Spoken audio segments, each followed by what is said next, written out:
အဲ့တော့တာယာစာပေးခွန်ကြရောက်ပြီနော်စာပေးခွန်ကြ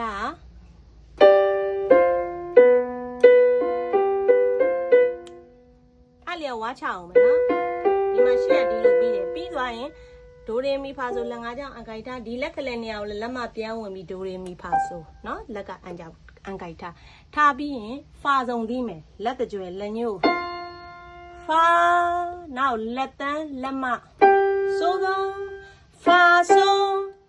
နော်စာပေးနောက်လက်ခလေလက်ညို့လက်ခလေလက်မဒါပြီးဘူးတဲ့ခွန်ကြနော်မိတွေမိတို့ဖြောက်စာပေးခွန်ကြနောက်ချီရေးဆိုတာလာမယ်ချီရေးကဖာဆုံးဆိုတော့ချီရေးနောက်လက်ညိုးနဲ့လက်မနဲ့ဟေးဒါပဲချီရေးပြီးတော့ခင်ရေးကလည်းအဲ့ဒါကိုပဲပြန်တီးမှာအဲ့တော့နှစ်ခါတီးလိုက်ပေါ့ပြစရာမလိုတော့ဘူးချီရေးခင်ရေးအဲ့တော့စာပေးခွန်ကြဖြောက်ချီရေးဖြောက်ခင်ရေးဝါချတာလေးမှတ်ထားနော်ဒါပြီးရင်လေဒီလက်မနေရာကိုဒီလက်ညိုးလေးကလာခဲ့လိုက်လာပြီးတော့လက်ခလေလက်ညိုးမြနော်မြလက်တကြွယ်လက်ခလေသူ့ရဲ့ဘေးကလုံးလေးကိုစုံဘာဒါဒရန့်ဆုံးဒရန့်နဲ့တူတူပဲတကယ်တမ်းကြတော့မြဘာအလုံးမလွဲသွားတယ်နောက်မြပြန်တိမြဘာလို့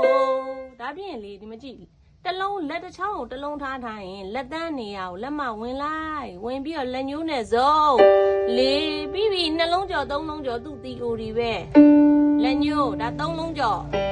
ဒီရဲ့သုံးလုံးကြော်လေနော်လေးနှလုံးကြော်တယ်လက်မနှလုံးကြော်တယ်လက်ညိုးရဲ့သုံးလုံးကြော်တယ်လေးဆိုလက်ညိုးပြန်ပြီးဖြောက်စာပေးခွန်ကြဖြောက်ချီ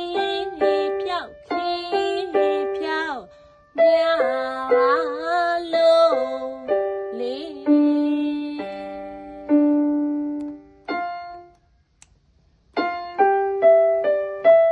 ဖြောက်